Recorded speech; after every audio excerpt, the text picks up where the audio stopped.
so that it will benefit Anambra people. But there will be, all these things will be captured through his e-governance, so that everything will be done in such a way that it will one bolt will fit into the knot, and everything will be perfectly done so that nobody, it will not leak. There will be no. So yeah, Principal is a perfectionist. A professional. Yes, there will be no leaking roof under the government, under my principal. Will you be able to do everything at once, knowing the revenue scarcity or paucity? Does any government? There's no government that will do everything at once. That is not what we are accusing the government of. But let us see the direction. The direction, as the former American president said, the direction is as important as the impetus of motion. What is moving you, the direction you are going, the impetus, what is driving you, is as important as the direction. So if you are going in the right direction, which is not the issue now, it's not the case now. The direction our governor is going to destroy, and give him another 50 years. Right. He will not give us a Dubai after Taiwan. All right.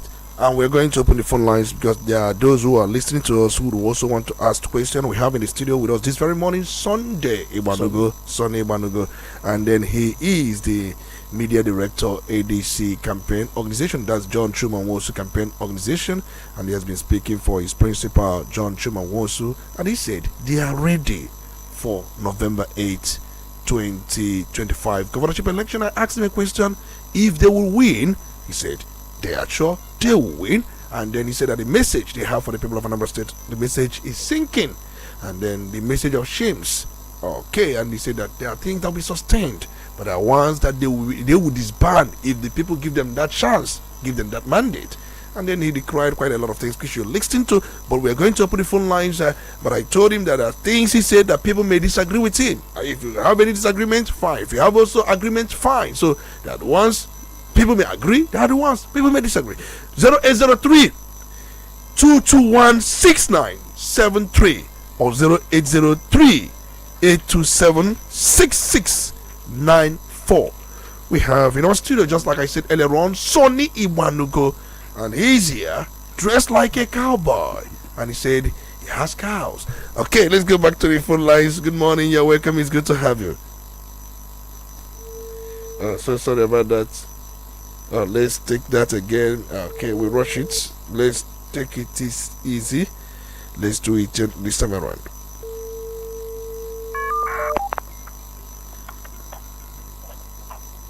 All right, good morning. You're welcome. I had the message our brother, our current governor, is saying. What is your name and where are you calling from? My name is I'm calling from Onitsha. Can you move away from the noisy background? Your background is noisy. We have cries of children or hues of children. Can you hear me now? And you can also be audible so that we can hear you.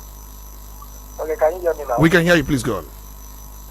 Okay, what I'm saying now, like the issue you are talking about, the agreement of Governor Soludo, for me, we are trying, but we need to put more effort. But I believe in Governor Soludo, and that we can do better. I mean, like the issue of security, you know, that it's hard for you not to go to any place where there is people or any, let me say, camp, because these people misbehaving or broken bottle or picking a rider or something like a truck driver. Tell me, what I believe in human wants. But there's something I want to ask. All right, please go on. I came back and I'm unemployed.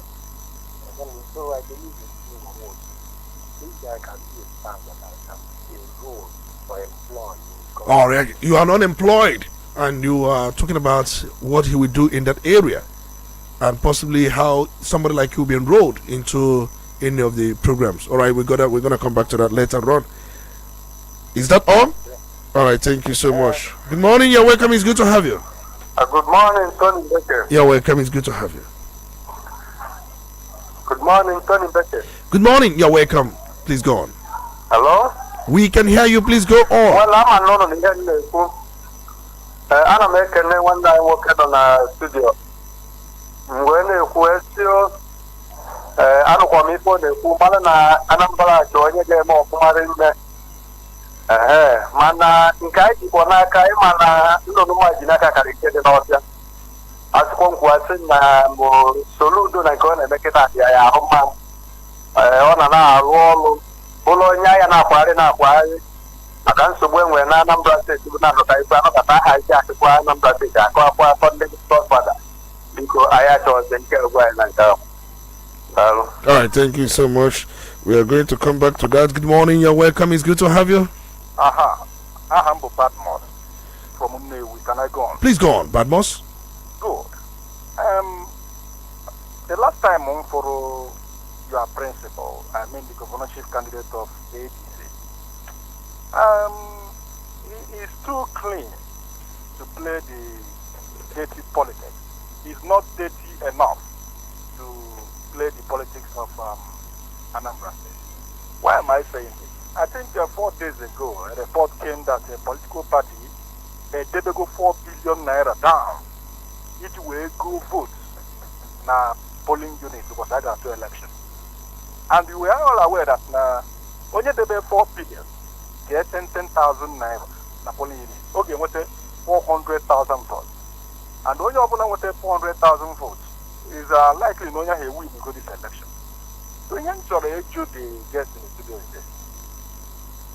Knowing the fact that no one 10,000 naira na polling unit ga na lotolo nya for actually atolo. Kede plans so nowhere. Because somebody in the campaign, all the polling units can decide. You may say a campaign watching the mad all the things people issue. Although that day she had 10,000 naira or 20,000 naira, we able to get that day. What is the essence of Ungalini no Gayalesi Messia campaign? So I want to ask, is it not the time for John Wilson to be dirty and join the game of Akoya instead of because Asia 4 billion Napoleon unit? I don't see him because he should wake up. He should go and get himself dirty. All right, we got your question. We got your question. He's going to reply you when the time comes. Good morning, you're welcome. It's good to have you. Good morning, my sister. Olisa Mbeki. You're welcome. Good morning, Mr. Kondi Banugo. You're welcome. The voice of the mayor, I would have known. Can I go on? Please go on. Let me start by thanking our brother. So you can see, when campaigns come like this, when they come to the station, they are come with the switching as sweet as funny.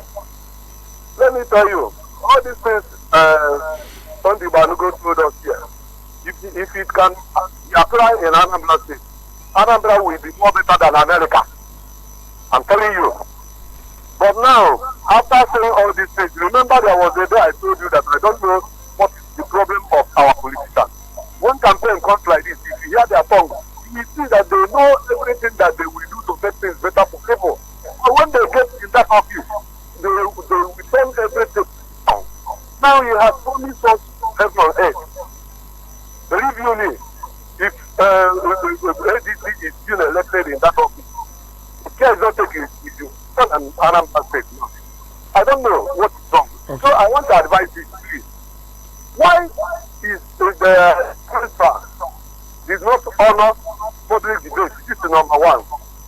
I personally, the open woman, have not seen the manifesto of the principal. You can tell him. Like now, he told us that they have been going house to house and so on and so on. There is no campaign. All right, let's allow him. Let's allow him to.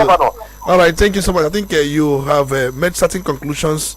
At the same time, asked questions. He will reply you when the time comes. Good morning. You're welcome. It's good to have you. Hello. Good morning. Good morning. You're welcome. It's good to have you.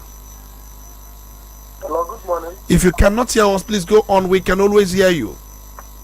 Hello. Good morning. All right, you have to call us back. Let me also use this opportunity to tell everyone, if you cannot hear us back, please go on.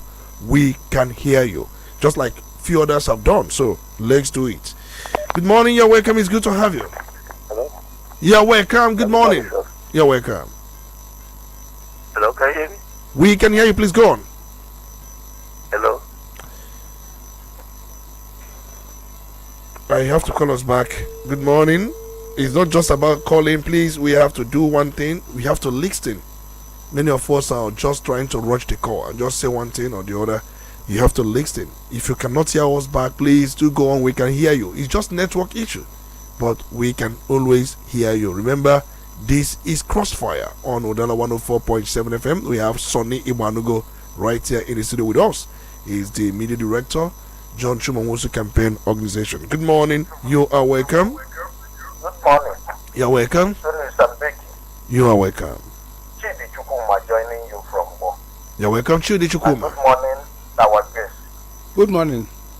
Yes, thank you for coming to us. This is Chidi Chukuma calling from Bo.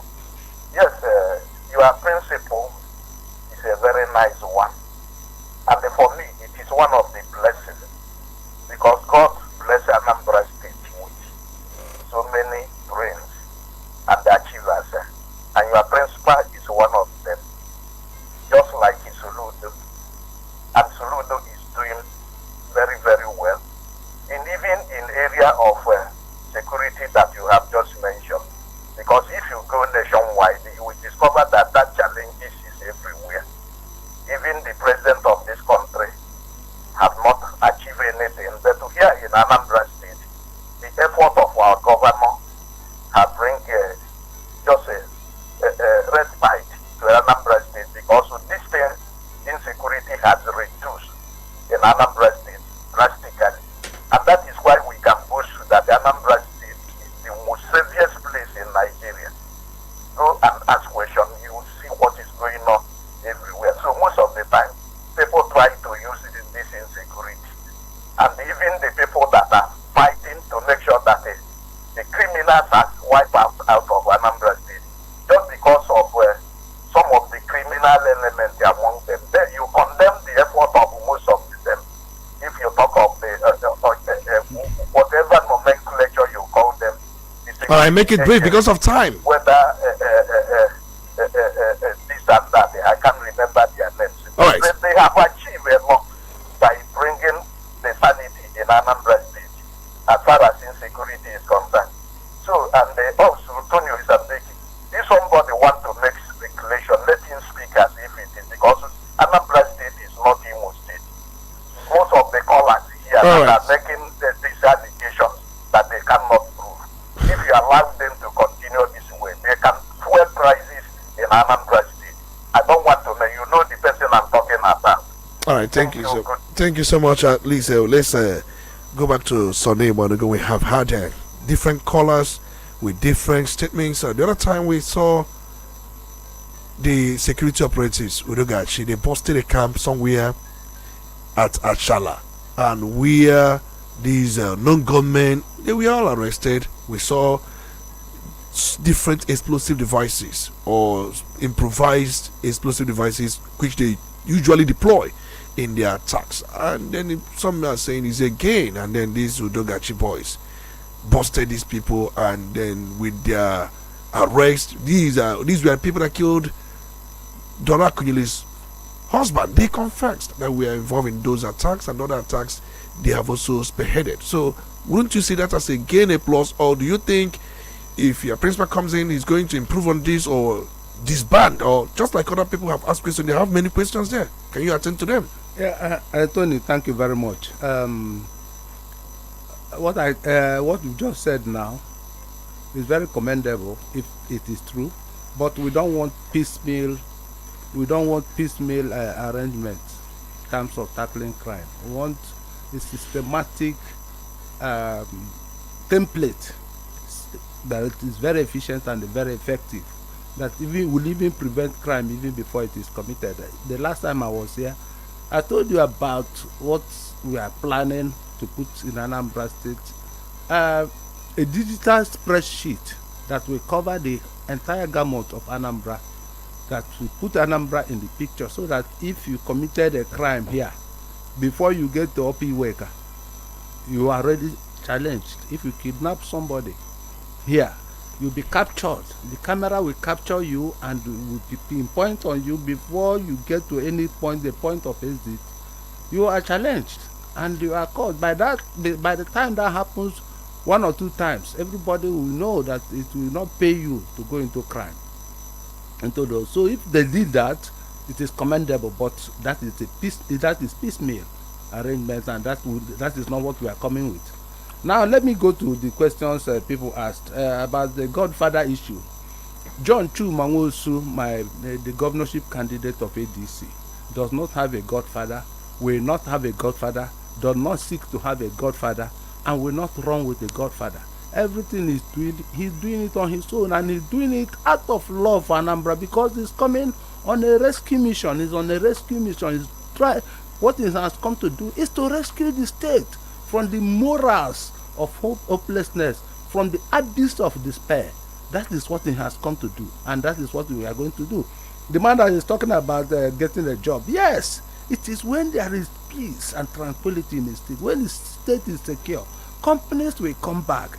The last that I know of Anambra, the mistake our principal, who incidentally is a professor of economics, the mistake he is making is trying showcasing that Anambra State money, the money you find within Anambra State, is what is going to be used to develop Anambra.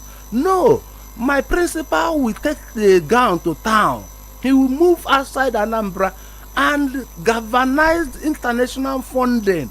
That is what the type of thing that will set up the type of industry that will give everybody a job. Not the type of just because we have the biggest market in West Africa, which is the Onitsha main market, that you believe all your resources, the entire resources you are going to use to develop Anambra will come from there, or will come from Newi, or will come from. No, we have done it before. Our people are known to have spread themselves all over the world. You have to have the ability of husbanding, of galvanizing those resources outside Anambra to develop Anambra so that people will get jobs.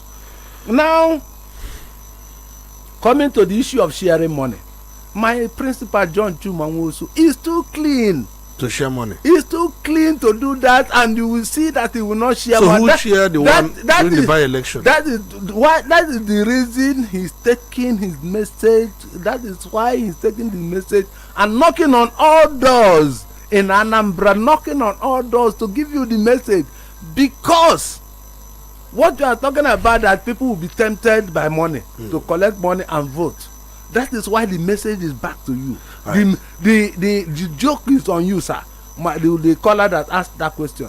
It is for you to spread that message to your brother, to your sister, to your wife, or to your children, that if you collect 100,000 naira to vote into a bad government, remember that it's going to be spread for 4 years. Let me ask you, last time we had the former commissioner for information and culture in Anambra State, Chief Joe Martin Susodike, was here. Yes. And then he did tell us how elections happen everywhere in Nigeria. Yes.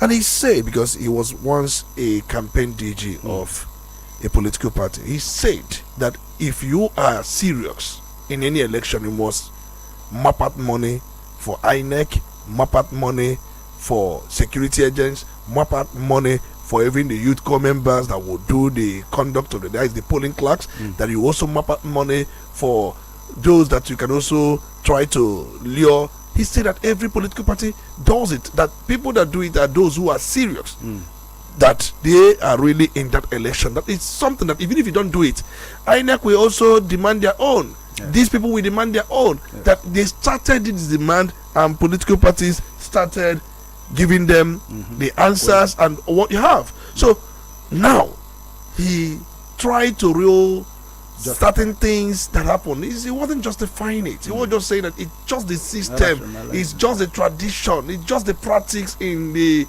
conduct of election in Nigeria, that any party that comes out to say that it doesn't do that, that party may not be saying the truth. So what's the take on that? You know him very well. Don't go too far. He's my friend.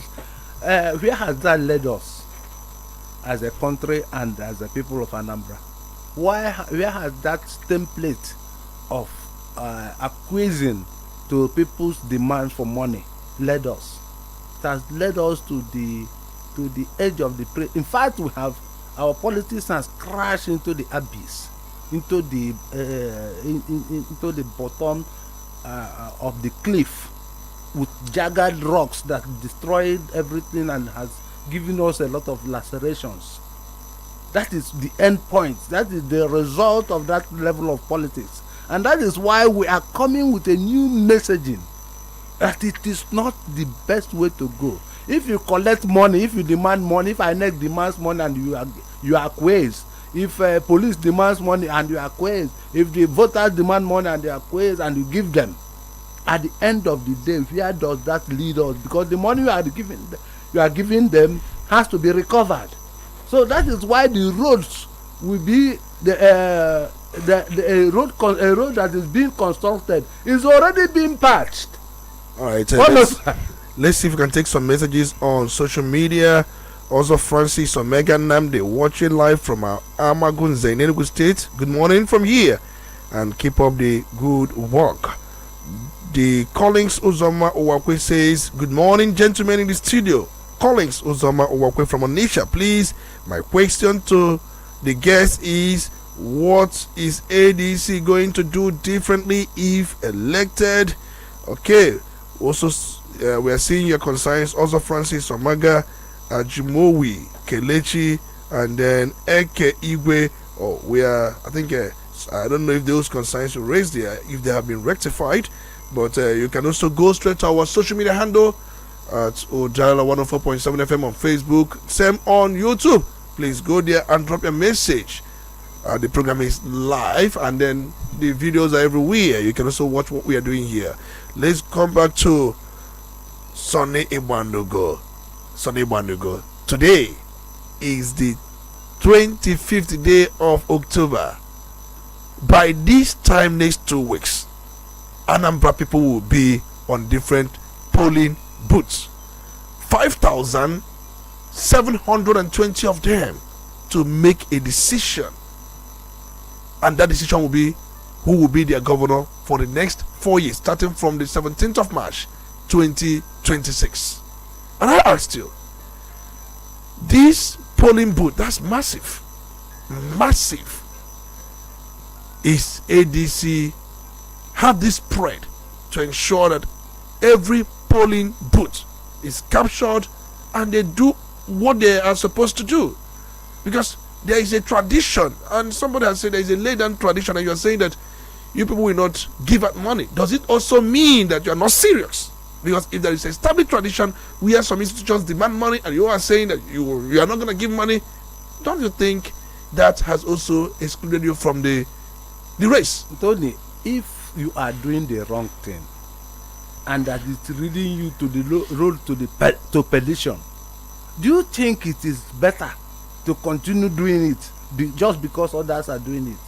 Or you have to let people know why they should not do that, because that is a road to destruction. It has destroyed our system. You are talking about destruction? It has destroyed our mind. It has destroyed everything. Are you against it?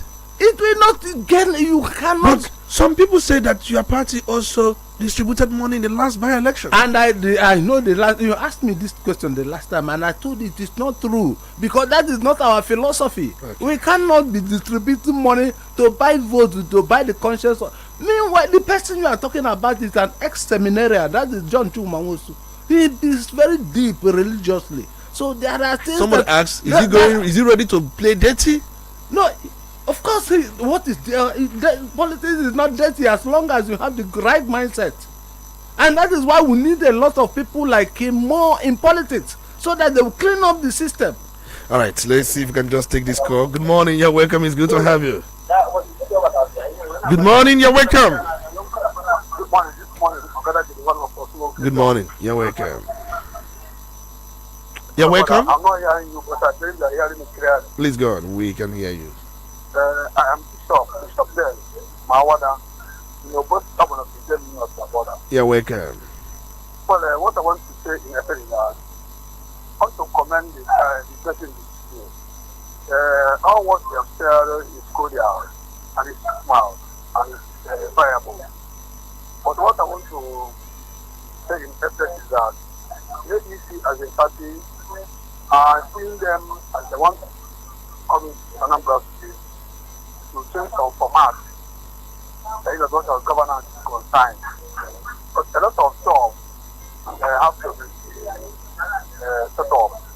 Because as this is now, ADC have never made that way to unseat the incumbent. I get it now. So let's send these 2 days or few weeks remaining. So impart this their manifesto into the mind of the electorate in Anambra State. All right. I think I am willing to love this ADC, because of all right, we have to let you go because of time. We're completely out of time. Let's come back to Sonny. Yeah, Tony. You know, the funny thing is that we have just few minutes. The funny thing is that ADC, ABGA, is the flip side of APC. So if you hate APC and you go and vote for ABGA, you are selling the monkey to buy the dog, who are all crouching animals. You understand? So the only choice you have to make today to have a clean break from what we are seeing in our country and in our system today is ADC. And luckily enough, you have a man of principle, a gentleman, a quintessential gentleman that will give you what you are with the knowledge and with the know-how, with the international experience in business and ICT that rules the world today. He is the man equipped with all this. So what else are you looking for? So when everybody is earning money, good money, through his initiative, what else are you looking for? There will be peace in the state, and the state is secure. What else are you looking for? So the message is there, out there. If you want good life for yourself, in the next 4 years, ADC is the place to go. All right, what's the final message? We are completely out of time. My final message is that on the 8th of November 2025, take your bath. Eat what you want to eat.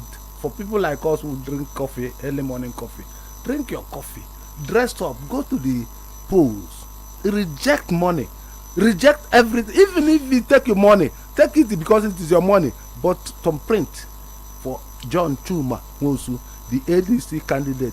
Where there is handshake, where people are having handshake of udo, of happiness. That is the only way to go. All right. Thank you so much, Sonny Iwanugo, for your time this very morning. And thank you so much. And then we are going to go for a break. When we come back, we are going to bring another guest. Remember, this is Crossfire on Udala 104.7 FM.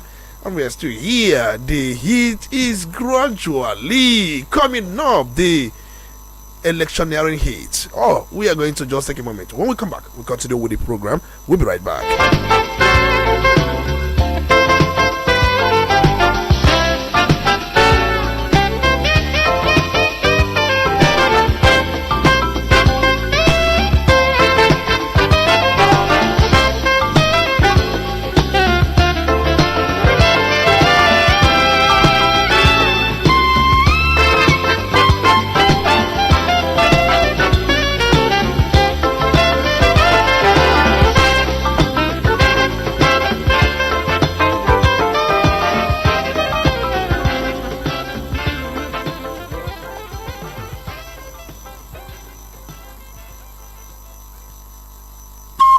Udala Radio 104.7 FM.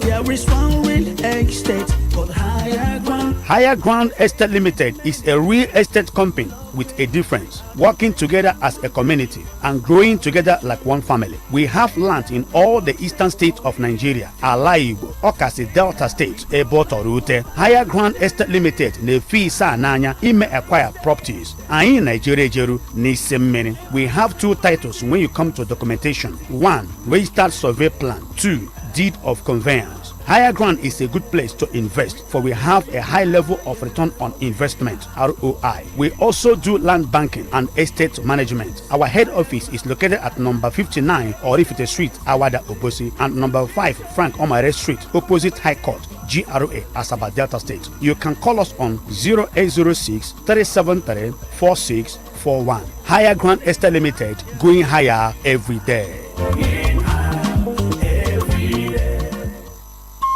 Udala Radio, 104.7 FM. Seriously authentic.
Yeah, welcome back. It's still Crossfire on Udala 104.7 FM Onitsha.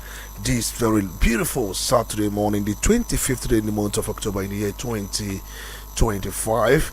We are live on Udala, and we are on Facebook, and we're also on YouTube. And remember, just like we said earlier on, we are going to have our second guest on this very program. And remember, we started with the first program, which is outside the Crossfire. That was city, or an hour with the city mayor, and we got into Crossfire. But we have this very crucial, important topic. We are going to look at the new INEC chairman, public expectations, hopes, challenges, and the Anambra State gubernatorial election on 8th November. What the people are expecting, and what you as a listener, what is your expectation? We have in the studio this very morning to look into this very important, crucial, and timely topic. Prince Christopher Omo, a constitutional lawyer and a development consultant based in Onitsha, Anambra State. It's my pleasure to welcome you, Prince Christopher Omo. Thank you, Dr. Mbeki. Thank you. And our listeners, thank you. Good morning, everyone. Remember, you can also be part of this very program by visiting our social media handles. You can visit our YouTube, you can visit our Facebook, you can also visit our Instagram, our X. We are everywhere for you to know what we are doing here. And that is Udala for you. Udala 104.7 FM. We are 24 hours non-stop broadcast. That's what we render to you. That's the service. And we are going to go straight to the business of the day. You know very well that Anambra State election is coming up on the 8th of November. When we talk about 8th of November, it's just 2 weeks away from now. Correct. And then, what would this serve for somebody like Professor George Amopiton?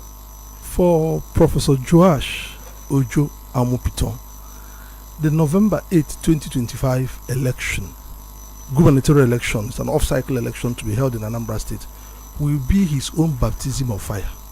Baptism of fire? It will be a baptism of fire. Don't you think it's going to be a walkover or something? Probably there will not be any major issue, since it's an off-cycle election, and where such election has not even given INEC a headache in the past. In Anambra State, is a unique situation. The first point why it is unique in Anambra, you now have almost all the southeast governors having candidates in the election in Anambra State. Second, anybody who has voted in Anambra State from the resumption of democracy till today knows that election in Anambra State is a battle between good and evil, and the scars are on the people. So anybody who thinks that November 8, 2025 election in Anambra will be a walkover for INEC is living a life of illusion. that election is going to be a test of the battle readiness of Professor Joash Amupiton to conduct elections. Remember, before he assumed office, INEC had since deployed the non-sensitive materials. Even before his assumption to office, I think the little he can do will be appointing who is going to be the returning officer, and also the deployment of sensitive materials, which will be deployed to CBN in Oka, and the day before the election it will be in every local government in the state. So it seems that the work has started already, and the INEC has done about 10 out of the 13 things they have listed they would do, and he wasn't part of the 10 done so far. So he may be likely be part of the remaining 3. So would that remaining 3 be a yardstick to judge his performance, whether good or not good? That remaining 3 will be the end point, for a simple reason. Professor Amupiton is coming to election in Anambra State like a new commanding officer in the middle of a war. INEC is a war machine. Some people don't like to say it. The job of INEC is to prosecute a war called conducting election. Now, when a commanding officer comes to the battlefront the first time, you don't do it from the back. You come to the front line so that you see the terrain, you see what is on ground, you see your general staff, and know how you deploy. They have deployed general staff. They have deployed armament, which is logistics for the election. You are the commanding officer. On 8th November 2025, artillery fire will start. You don't command it from Abuja. Professor Amupiton has to come to Anambra on 6th or 7th and be in Anambra State if he wants to make a success of that election. But I don't think that his presence would also not be in conformity with the existing law, because we have a returning officer who will be the one leading the collection. So his presence would also bring a kind of confusion, because that has not been done by anybody.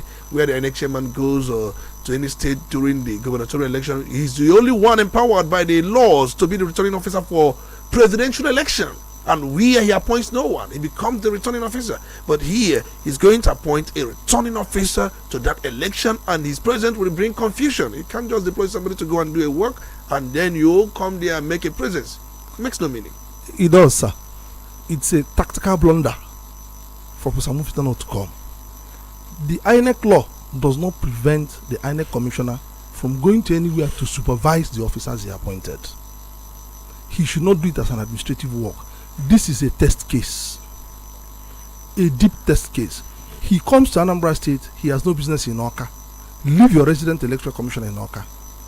Go to Onitsha, go to Newi, mount your operational post, so that anything that requires approval from him for the resident commissioner to work, you don't have to radio back to Abuja. The man is already in Anambra on ground. That is how you win wars. Not from the table. It's on the battlefront.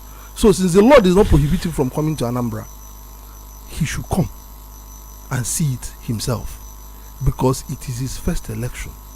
Those 3 remaining steps to be taken are the do or die points. And INEC has promised that this election will be transparent, will be credible, it will be fair, and have also promised that the IREV will be used, the portal, where once people are voting, collations are taking place, results will be uploaded to IREV for people to view, and it's just for your viewing pleasure. Not that that's going to be the collation. Collation does not happen at IREV. Collation happens at the collation centers, but the uploading of results on IREV will be for your viewing pleasure. And most importantly, let's talk about the expectations of the people. What are the expectations? The expectations of the people are just 2. Okay. One is that from experience in Anambra election, there is that palpable fear that the election may be sabotaged. It's a fear anybody who has seen election in Anambra knows. Don't take it for granted. There are players in Anambra State whose source of livelihood is keeping the state in disarray. Once the state is working, they're out of business. So these people will still come out. They've been attacking and sabotaging every electoral process. Professor Amupiton is not the first they are coming to attack. Then the second is the fear of the people that the standard security architecture provided for elections will again not withstand criminal attack as has been the past experience in Anambra. We see a situation where communities in border areas have returning officers attacked, have police stations attacked, because the police is quite far from them or the terrain is not amenable to logistics or vehicle movement. Before support can come, they've overrun the whole place and disorganized the election. So this is a fundamental issue that can only be addressed by the INEC chairman coming to Anambra State and incorporating the community vigilantes to guard the police stations in their home as support security personnel starting 6 a.m. till end of police in their own respective communities. So these are two fears that anyone who knows Anambra State knows is an honest fear for the people. Let's talk about voters turnout. It has been a big issue in the election where voters don't turn up. In the last gubernatorial election, that was the one we had in 2021 that ushered in the administration in power from March 17, 2022 to date. We saw voter turnout ranking low. I think it was about 10% voter turnout. That's very poor. And generally, we've been having less than 30% voter turnout in every election we've had in Nigeria. The last that we had in Anambra State that was purported to have about 45% turnout was in 2007. The very election that purportedly produced Anduba as the governor, where the Supreme Court ruled that the office was not vacant, and where it was seen that the results were overtly written, and that election was conducted under Professor Maurice Ewo. But that was discountenanced because it was not a proper election. But so far, we've seen turnouts, even the one that produced P2B, the one that produced Obiano, their turnouts have been so poor. So are we going to experience another voter turnout or voter apathy? Or are you going to sit down here to charge the people of Anambra to come out en masse and do something quite different from the way things had been done in the past? Thank you, Dr. Mbeki. Anambra State election, the turnout has been commensurate to the security arrangement and the fear of the people. The security arrangement, when people don't feel safe to come out to vote, they don't vote. We take the situation in Ihiala that ushered in Professor Chukwuma Charles Soludo regime. People didn't turn out the first time because the security agent said, oh, no, Ihiala is unsafe. We can't guarantee safety of INEC staff and materials in Ihiala. They stayed away. But the Ihiala people now sent their own vigilante to go to Oka, escort the INEC staff and material to Ihiala, and there was close to 90% turnout of people to vote. So in as much as we're asking Anambra State people to come out to vote, which I encourage everybody to come out to vote, I've been voting in every election in Anambra. I also encourage the traditional rulers, the president generals of town unions, to constitute their own election monitoring committee so that they can galvanize the security of their community on election day. When people know that their own community security will be present on election, you can bet your money and take it to the bank, you see 100% turnout. But when you tell people in Anambra State to rely on police, to rely on soldiers to come and provide security in a place like Miata Anam or Ebaako or Mase, you will not see anybody. So the voter turnout has everything to do with the security arrangement for the election. That brings me back to my point that the chairman has to come and incorporate the people into the election arrangement to see that there's that confidence there will be security on election day.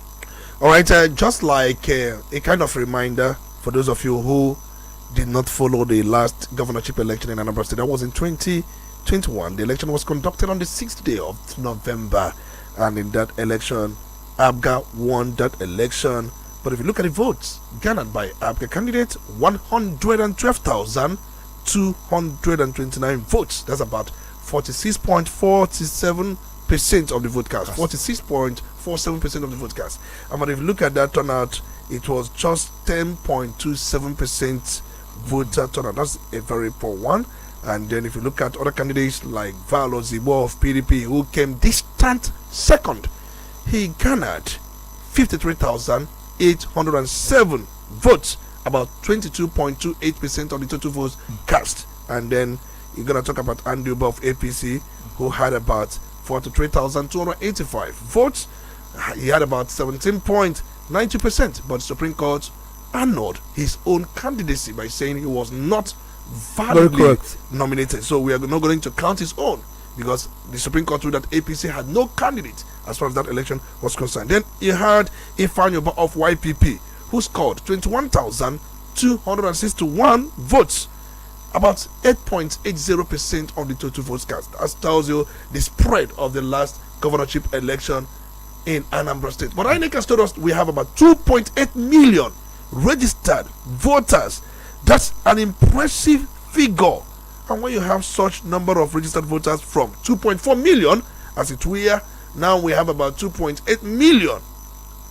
Are we going to have something that depicts actually there is such an increment, as the case may be? Because we had in the last election a number of accredited voters about 253,388. How can such a small number decide the fate of a big state? Yes, a big state like Anambra State. Are we going to experience something close to this? It will be a shock to everybody expecting people not to come out and vote. As they say in Nigeria, you don't read. People in Anambra State know that 8th November is a do or die. 8th November 2025 is do or die for Anambra. Is politics or is the election do or die? Because you have been told not to take election as do or die. It is economic do or die. Economic one. Do or die for Anambra. So if Anambra people don't come out to vote to sustain the trajectory of development, to sustain the trajectory of progress in their home, the state economy will relapse. And Anambra is a 100% commercial driven economy. Don't you think why there was such poor turnout was because of the activities of the non-government that trailed the election of 2021? There were killings everywhere. That's what campaigns I'm cannot go to so many places, and we saw likes of Dr. Chike Akunyele murdered somewhere along Musome Road, and we've seen killings everywhere. In fact, just like you pointed, it was no-go area, and Obaru was no-go area, and people had this fear of coming out. Don't you think that all these things made that election the turn out to be? That is the basic truth of what made the election not to work, and that's why I'm saying that for you to see turnout again, you have to address that fear of insecurity. People will not come to election venue with cutlass and gun. But you don't ask somebody in a place like Umodum in Oka South, where they have land grabbers attacking the community, to come and vote when they know the land grabbers can send thugs to attack them. You don't ask somebody inside Atani to go and vote, and then the vigilante of Atani community is not at the polling station. When you now radio for the police, what is the distance between Opoku police station and where they are voting in Osamala, in Obaru local government? These are things people consider. So managing security on election day is fundamental for Professor Mupita to see human turnout. And for the regime in Anambra State, managing security on election day is not something they have a choice to address or not to address. Either they address it or the game is lost before even the first shots. So it is that insecurity that brought the low turnout in 2021, that if you don't address it in 2025, it may even be worse. And remember, during elections, movements are restricted. People who have no business that very day will be advised to stay indoors, and security operatives will take over the roads, and people with their voter card can also be allowed to make small movements, just like we had yesterday. I think yesterday was the last day for accreditation for observers and monitors, those who also want to monitor the election, those who belong to the media and they would want to be part of what was actually or what is going to happen, and then what they had done before now. And then I think it was online thing. INEC deployed online accreditation for election observers. Don't you think is a new step in a new direction? It's a good step in a new direction, but the INEC has to open that portal again to accredit what you call independent electoral observers, not parrot-paid NGOs, not non-political troublemakers. Ask people like the NBA, ask people like the NMA, that's Nigerian Association, Nigerian Medical Association, Nigerian Public Relations Council members or institute members who are based in Anambra State. Give them 3 days, 4 days. They are members who are indigenes of Anambra State. Accredit them to be independent electoral observers in their community. Not all these paid people coming here. Not all these paid people. INEC has to go and open that portal again. There's no law that says If they say we've closed portal, it's closed forever. So you want them to reopen? They should open it for the indigents of Onitsha who are lawyers to go and accredit. For the indigents of Ogidi who are doctors to go and accredit. For the indigents of Umuchu who are here, let them be accredited to do independent electoral observation and report directly to the resident commissioner. Submit report directly to the INEC chairman within 3 hours of close of voting in their community, so that the INEC chairman has a balanced view before the state resident electoral commissioner makes the announcements. They should open that portal. Okay, but then you are calling on INEC to open the portal. Yes, that's what I'm saying. More time for people to, yes, indigenous people to just be accredited for their own community. Okay, there was a mock election conducted by INEC in preparation for this November 8th governorship election in Anambra State. They want to test the beavers, how the beavers will work. And remember, we are told that the beavers has so many functions. It can also do collation, it can upload results, and I think one person has said that it can also allow electronic voting if it's upgraded. But in all of this, we're not going to use electronic voting. We are not going to use electronic transmission, because the law is clear on that very aspect. But we are told that this technology will be deployed even when the law says this thing should be done manual. But then there will be electronic version of it. But the one that will count will be the manual one, because that's the one the law permits. But electronic version will be maybe as a case of test run to see how it looks like this that will be made in future elections. So coming back to the same election again, what do you think Amopiton? If you were Amopiton, let me consider you as Professor George Amopiton. That's a big shoe. New INEC chairman.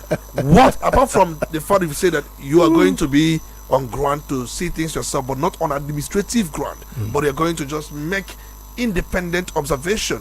But what other things do you think you will do as INEC chairman? Number one, I will call a meeting with all the traditional rulers in Anambra State.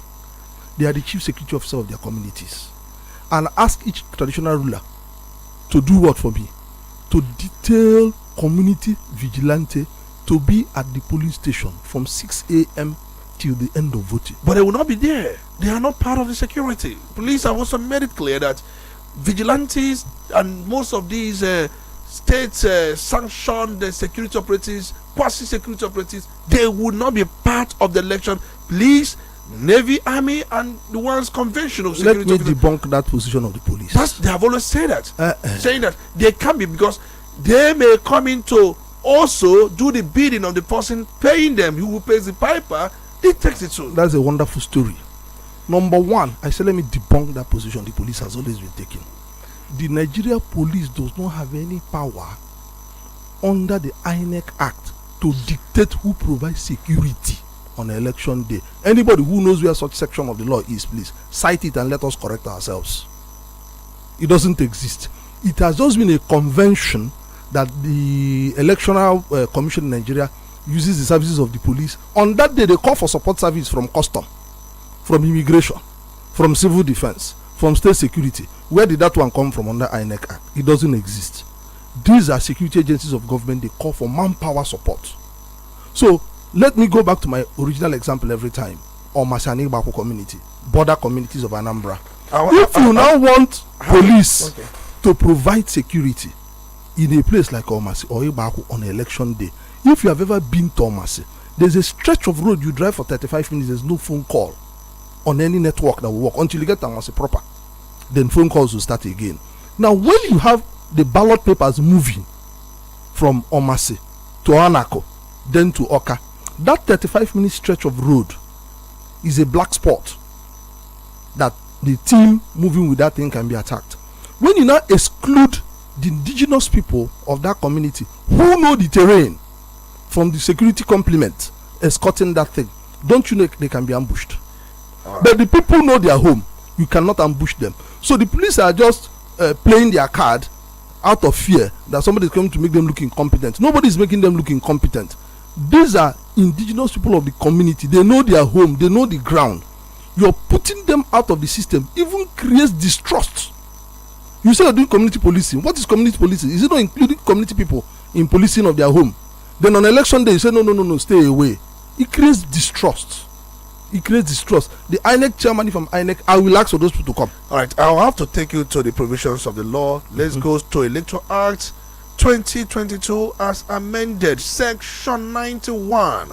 Subsection 1 says, the Commission of Police in each state of the Federation and the Federal Capital Territory, Abuja, shall provide adequate security for proper and peaceful conduct of political rallies and procession in the respective jurisdiction. And for this purpose, the police may be supported by the Nigerian Security and Civil Defense Corps and other security agencies of the Federation. Now, if you go by this provision, the Act is talking about The Commission of Police of every state. Thank you. That is why I said, read the Act contextually. It is the INEC chairman that will now make the request before the election day. The Commissioner of Police will not wake up in the morning and start deploying men without a request from INEC for the election. They are part of the security architecture for the election. This provision in the law is to make it possible for the INEC chairman to request for that service. Now, there is no provision in that law that says INEC chairman should ask CBN to warehouse voting material. Is there such a provision? But INEC does it because they have adequate security in the CBN. But then one of the things that is Section 91, subsection 5 in particular, where it also covers the Commissioner of Police in each state of the Federation and the Federal Capital Territory shall provide adequate security for the conduct of election. In that case, it has made them the lead security agency in providing Beautiful election. language. But you are saying that there is no law that also says that these other people cannot be part brought along to complement on ground. It's their home. They, look, before a policeman from Anako Division Police Station will get to Ibako or Mase, the vigilante man living in the community is already there. So if you look at the other explanation there, other security agencies like military, civil defense, DSS, etc. Can only support the police when properly requested through the Interagency Consultative Committee on Election Security, Very correct. which is so co-chaired by INEC and the Nigerian Police Force. Very good. And does these same laws preclude INEC from even bringing a private security company? Answer no. Answer no. We don't read laws literally. You read it in context. He has made the police the lead security agency and says on request from the police, INEC chairman cannot request civil defense or immigration for personnel support. It is now at the Intersecurity Agency. Intersecurity They can do that. shared by the Nigerian Police and INEC. So it's not unilateral. So for them to make any such request, INEC must also support it, and then for INEC, if it comes from INEC, police has also to support it. Beautiful. Now, when the same police does not have sufficient manpower, that's when they call in all these other people. And we're saying, or I am saying, in a unique situation like Anambra State, where severally logistics and terrain have defeated the capacity of the government security to intervene when border communities are being criminally attacked on election day. Why don't you make use of the indigenous community people who are on ground as complementary support? And if you call these indigenous support people, what if they're biased or if they're aligned to a political party? What comes out of it? Go to every community in Igbo land. Number one rule of being member of a community vigilante is that you not be member of a political party. Any community where any member of the vigilante is a member of a political party, the moment they realize it, the first thing they do is they sack you as a vigilante man. No community in Anambra State tolerates it. If you're a member of a political party before you're appointed, they'll tell you go and drop your membership card. Go and drop it. You cannot be member of a political party and be member of the vigilante in any community, in anywhere in Igbo land. Once they find out, they push you out. Then you cannot be member of any vigilante in a community without the traditional ruler knowing who you are, that you're a genuine member of this community. And one of the things you sign is that you will not work for any political party in that community. So the moment you're in the vigilante, you're out of the politics. So anybody who is saying that vigilante people are members of a political party in Anambra or Imo or Abia, Enugu, please show proof that they are. you will see that the next morning the community will just sack them as vigilante men. All right, you've been someone who has been voting in past election in Anambra State. I want to ask you, who do you see as the primary security threat to a successful conduct of the voting exercise during the Anambra State gubernatorial election that will be coming on the 8th day of November 2025? I don't see one human being as a security threat to election on 8 November 2025 in Anambra. Instead, what I see are groups of people who are in this state who will take those steps. Number one, criminal syndicates in Anambra that do revenue collection, illegal revenue collection in Anambra. Since this current regime came, most of them are out of business. They are going to try to sabotage the election. Two, criminal land grabbers who are doing land grabbing in Anambra. They've been out of business since this regime came. Go to a place like Okpoko. During the election, you say, I don't know who lives in Okpoko. But go to Okpoko today. People are having CFO in Okpoko. Pay the flat rate you're in. So you can identify who is in Okpoko. The land grabbing has gone down. Three, people who sponsor criminal violence against politicians. Anambra has the highest number of politicians who come home every day with a retinue of armed men as escorts. They are not running from their brothers in the village. It is their fellow politicians attacking them. This will also come out on election day to attack the process so that those people they are opposed to don't get re-elected. Then four, you go to criminal syndicates who operate as freelance mercenaries. You pay them, they go anywhere and cause havoc for you. These are the people being paid, going all over Igbo land, shooting at people randomly to create a state of insecurity and fear. On election day, they are also out for hire. Then finally, you go to people like called fifth columnists, saboteurs, Anambra State indigenes who earn their livelihood from sabotaging Anambra. They have sabotaged every regime of government in Anambra State since I've been voting.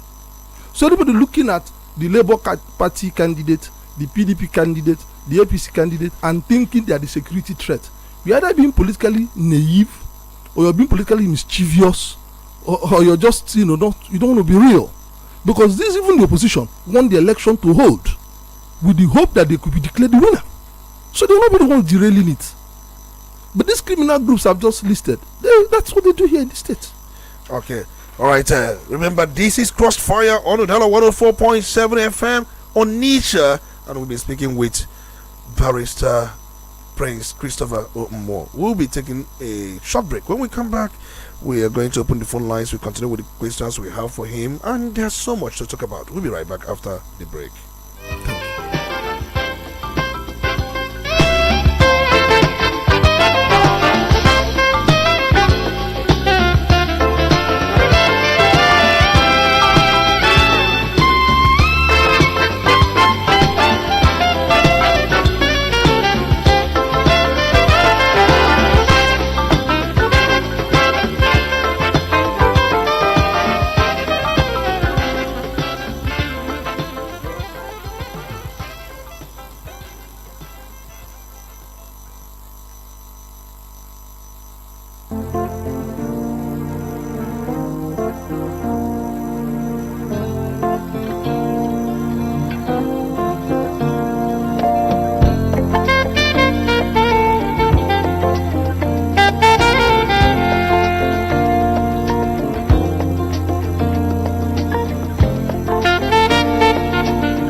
of Upo and the entire Anambra State, get ready for a life-changing apostolic invasion. It's Upo Citywide Crusade, powered by Upo Christian Association, with the Restoration Apostle Johnson Suleiman, live in Anambra State. A divine awakening for signs and wonders. Come and witness the mighty miracles of God in a prophetic atmosphere like never before. Upo Citywide Crusade. Theme: the Lord, He is God. It will also feature anointed songs ministrations by Ambassador Chinyere Udoma and Minister Adrian Alex. The date is Tuesday, 28th of October at 4 p.m. and Wednesday, 29th of October 2025 at 8 a.m. and 4 p.m. And it will be happening live at Walter Eze Memorial Secondary School Field, former Boys Secondary School, opposite All Saints Anglican Church, Upo Dunukofia Local Government Area of Anambra State. For inquiries, call 0903 952 1048 or 0806 297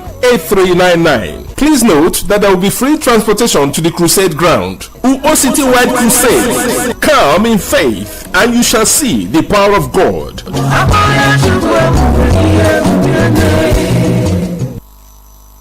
Quality bread, Wendy's bread, for your family breakfast. Wendy's bread. How about it on the yellow? Wendy's bread. Mama, papa, they like Wendy's bread. Not kitchen and do. Wendy's bread. Even children, they like Wendy's bread. Wendy's bread, Ninta. Wendy's bread. You get it better, tasty, we go sweet your belly. Wendy's bread. Wendy's your bachichoma. Wendy's bread, the champion. Wendy's bread, your tasty bread. You can contact us on our official address, Second Business Park, Enugu Road, GRA, beside CPS, Onitsha, Anambra State. We also have another branch at St. Michael Plaza at Tandy Road. Also contact us on 070-1149-1571. Wendy's bread, your tasty bread. Wendy's bread.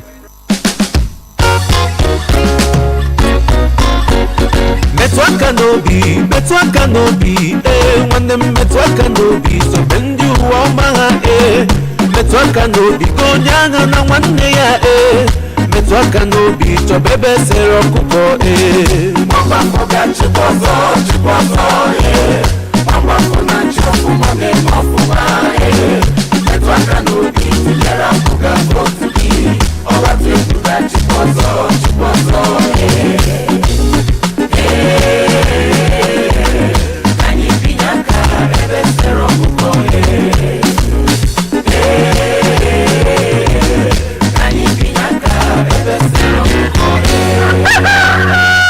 Wambo binya kebe serokoko.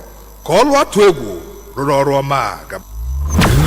When the stakes are high, the debates get hotter. When the issues demand clarity, we bring the fire.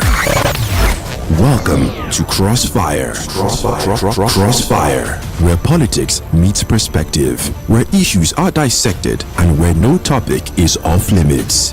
From the corridors of power to the pulse of the streets, we break down the politics, the controversies, and the decisions that shape our nation. Join Dr. Tony Olisa Mbeki as he puts guests on the hot seat, drilling them with the tough questions, demanding the hard truths, and leaving no room for half measures. Get ready for fearless conversations and uncompromising analysis. Crossfire, exclusive on Udala 104.7 FM Onitsha, every Saturday from 9 a.m.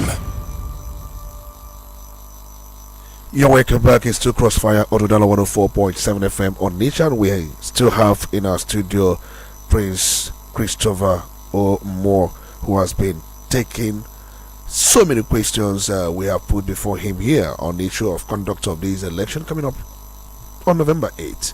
And let's quickly open the phone lines because I know many of you would like to ask your question. We have to manage our time. We don't have so much time. Let's see how far we can go with your questions, and then I'm sure that you'll be here to respond to questions you're going to bring forward. Let's open our phone lines. Remember, those of you who are still following us on our social media handles, we can also take questions from our Facebook as well and other social media handles. 0803 221 6973 or 0803 827 6694. Remember, I'm still your honorable speaker, Tony Olisa Mbeki. and we are going to do justice to some of the questions you are going to come up with. The phone lines are now open, and where you can ask your question. Good morning, you're welcome. It's good to have you. Yeah, good morning. You're welcome. You're welcome. Yeah, Chidi Chukuma joining you from. Chugori, you have to make it 10 morning seconds to you. because you have called earlier on. Thank you very much for coming to us, Barrister. Yes, your Thank you. emphasis, as far as voters' empathy is concerned, their focus is on security alone. But myself being an observer here in Anambra State, the elections that have come and gone, we don't see any such security threat to voters because most of the people, the criminal element, they don't care about anything election. And what they are pursuing is a different, maybe the economic, that the criminal element that they have operate in Anambra State, where I haven't seen where voters were back, except when those criminals that they vote boss, merchants and all, but the people that they reach the election, that is where we have problems in most of the places. But the major problem we have in Anambra State is this transportation of issues. That is where we always have problems. That most of the time, even when the election is supposed to commence on 8:30, you see even at 5 o'clock or even after 5, you discover that the voting materials or voting has not commenced. And we discover that some people are using it as a strategy, delay tactics, to make sure that those voters where they don't have a supporter will not vote. And that is where we will like the elect people to come. If they ask us that we are ready. All right. But we have to ask them All right. that they are ready. Thank you so much. Because of time, make it brief. We don't have so much time so that you have time to respond to your questions. Good morning, you're welcome. It's good to have you. You're welcome. My name is Odin. You're welcome. I'm calling from Mumbai, by the way. Please go on. There's a notion that we're making rounds about the campaign, gubernatorial campaign. I'm aware that electoral law, I think 2022 edition captured the fact that any gubernatorial election campaign cannot exceed 50 million in expenses. You know, everything that anybody who is aspiring to become a governor cannot exceed 50 million, you know, in expenses and etc. campaign in Nigeria. But recently we heard the government rolling out, you know, donations worth in tens and millions of naira. So I want to ask, has he in any way violated that act? You said you cannot exceed how many million? Election expenses for governors is 1 billion, not 20 million as you said. It's 1 billion. They cannot incur expenses more than 1 billion, not 20 million, my dear. So you have to make sure that you are in tune with the relevant section. Good morning, you're welcome. It's good to have you. Good morning, my speaker, Olisa Mbeki. You're welcome. Good morning, Honorable Christopher. Thank you. Good morning. The voice of Honorable Denzel Okuchukume JP Okumero Otodorumu Ezeneka. Can I go on? Quickly, you have called earlier on. Those that have called earlier, we are going to give them 10 or 15 seconds. Please, let me go first. Olisa Mbeki, what is the work of police in the pre-unit on the election day? Why I ask this is that I always participate in the election, but police will be there. These people that are buying votes will be buying in front of them. They will take vote. Police will be there. An INEC officer will be telling somebody where to vote, the party to vote. Police will be there. Please explain to us the work of police on the voting day. Let me just stop here. Thank you. All right, thank you so much. You asked that we explain to you the work of the police, but you didn't tell us whether armed police or unarmed police, because armed police don't come close to the polling booth for any reason. They don't come close unless called upon by those who are unarmed for support. So the ones you have around the polling booth, they are just there without any arms. Just maybe not even batting. They don't come with anything. So probably he will throw more light on that by the time we give him the space. Good morning, you're welcome. It's good to have you. Good morning. You're welcome. Hi, speaker. Good morning to the honorable in the house. You're welcome. Master, thank you for bringing somebody that balance all this election stuff down here. Mr. Ezekiel, reaching you from Onitsha. You're welcome, Mr. Ezekiel. I'm also an observer, and from the angle, those that are within the polling unit are policemen without even buttons, and they watch all these things go or to take place. Like my voting environment, Walewo, Bakuni and Joseph. You have about 10 polling units. Time without number, political talk of the party in power will always come in and foment trouble to organize what they are doing there. So let him take note and make sure that environment is protected. But I'm doubting that environment. There's no truth on the South Local government.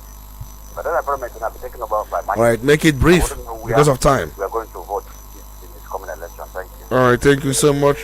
Okay, we got that.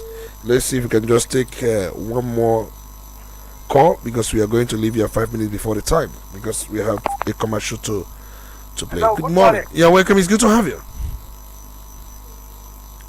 You are welcome. Please go on. Good morning. Please go on. You're welcome. Good morning. Good morning. I'm calling from my water. Can you hear me? We Very can hear clearly, you. very clearly. Go on. Hello.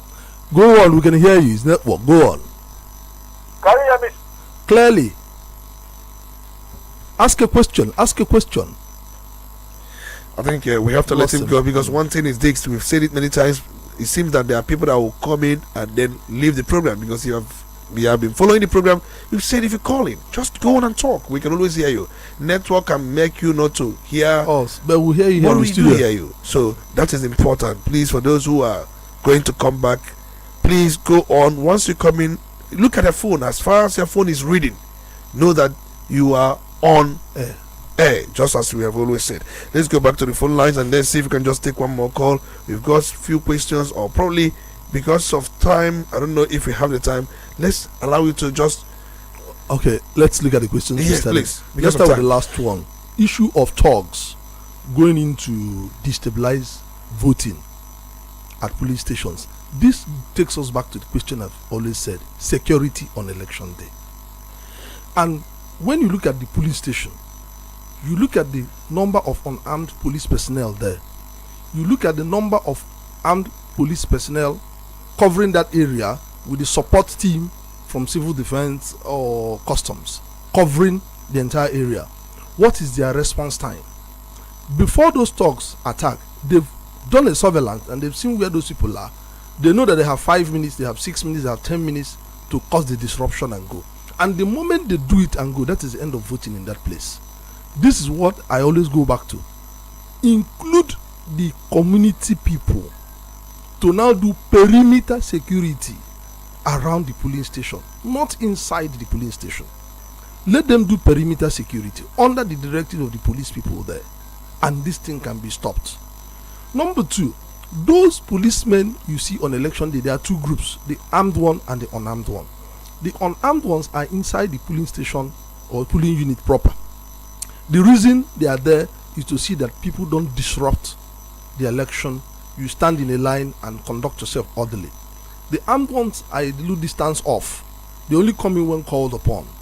But the phenomenon of the police personnel watching people exchange money inside a polling unit, watching the INEC staff pointing at people where they should go and vote, or parties they should vote for.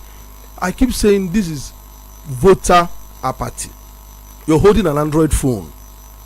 Somebody is giving money in a police station where you are. My dear, put on your Android phone, do the recording, throw it up online, and the matter will end, so that the INEC chairman will have evidential material to prosecute the person in the video, so that the Inspector General of Police or the Commissioner of Police will have evidential material to prosecute the person in the video. Not just talking. You don't have to raise the phone for the person to know you're recording. There's an angle you can hold your phone, it will be recording people, they don't know you're doing it. That is what I keep telling people. When you go out with this Android phone, it has a second purpose. It is a recording device. So on election day, please record. It will not be an offense under the Cybercrime Act for you to record somebody committing electoral offense. Record it on that day. Then we'll go to the issue of donations. The Electoral Act says the candidate should not incur expense of more than 1 billion. That is the candidate's personal money. Friends can support you by fueling vehicles for your campaign. They can do billboards for you. Okay? So even if this sort of logistic support exceeds 1 billion, I don't see that as a violation of the law. Then you go to the first person who raised the issue of voter apathy, that the criminals being sponsored are being sponsored by those who rig election. I want you to ask yourself a question. For the 4 years before the election, where were those criminals? They are the same criminals who were working for land grabbers in your home. They are the same criminals who are working for illegal revenue collectors in your home. They are the same criminals who are at the bus stops doing illegal bus ticketing. On election day, their paymasters now bring them to do what? To do election day violence. So these people whose criminal activity or criminal sustenance has been disrupted by continuous progressive march in Anambra State are people that will attack the election process on that day. Don't take it for granted they are doing. They don't come out of the hole. They've always been around. That is the reality. Thank you. All right, thank you so much, Prince Christopher Moore, barrister at law. Let's quickly round up because we are completely out of time. We have a commercial that will be airing by 10:55, so we're going to allow time for that. But we've talked about quite a lot, from a Mopiton to beavers to IREF to so many things, preparations and security as far as this election is concerned. And you are saying that the turnout of voters is directly proportional to the security arrangements put in place by those expected to provide security. Very correct. But you also ask that police can as well seek support from the local vigilantes or from indigenous vigilantes to help the process. And we know very well that logistics has been a problem, mostly each time INEC conducts election. And when we talk about these logistics, we are talking about deployment of these sensitive materials, the result sheets, and those who also want to write results at different hotels and possibly swap it with the original result. Let's have your word for those who may be thinking in such direction, because they cannot do this without the assistance of security agents. And for anybody to rig elections successfully, the person must also employ the service of the security agents for him to rig election. Thank you. And that will be a departing ways as well. Thank you, Dr. Mbeki. I taken that number back to the Hiala formula. Let INEC chairman have the courage to make the community security people part of the security complement that will escort election materials from INEC office or from CBN to their own respective community, and they will also be there throughout the election and escort it back. You have to start with, because for election to be conducted from the local government first. Yes. Because once results are announced and then collated, there will be local government collection. Sure. So they will bring it back to the local government. So let that community security be part of the complement that will escort that material from beginning to end, and you have checkmated it. Like I said before, that there's loss of faith in the standard security architecture, and if you rely on it again, it will collapse another time. So for INEC to have a good result, INEC to have a good outing in Anambra State, they have to make in the Anambra part of the election process. INEC will have credible election in Anambra when they incorporate Anambra people into the electoral process, and which means Anambra people will be present when the sensitive electoral materials are collected, escort it, stay there, it's used for voting, and they bring it back. So would this election be a yardstick for George Amopitan? Yes or no? It will not be a yardstick, but it will be a measure of his resolve to do battle. All right, thank you so much, Prince Christopher Moore, Esquire, constitutional lawyer and also a human rights affair commentator. You've been doing so much. Thank you so much for your time this morning. Thank you, Dr. Mbeki, and thank you, our guests. And that's much we're going to take on Crossfire this very day, this very beautiful Saturday morning, the 25th day of October in the year 2025. We're going to do this next week. Remember, the preparation is on. And next week, after next week, the D-Day will be Anambra Decides on Udala 104.7 FM. We are going to form a panel. We are going to monitor the process, observe things, and you are also going to do a kind of a work for us, because you'll be giving us a report from different places. We're going to have our own in-house reporters who will be at different polling stations. And then for those of you who also know, before now they have been told that the city mayor will be coming every Saturday. Not every Saturday. That will be the last Saturday of every month. And I'm with the city mayor, so we have to make that correction so that you don't think by next week Saturday you'll be here. Thank you so much for your time. We have to take a bow at this point. My name is Tony Olisa Mbeki, the Honorable Speaker. Do have a wonderful weekend.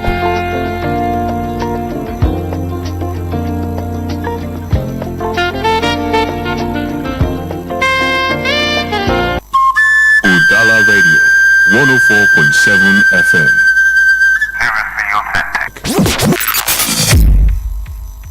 We are glad to have Mr. Casey from the Business Hub here with us in the studio. Mr. Casey, you're welcome to the studio. Thank you very much. Good day, ladies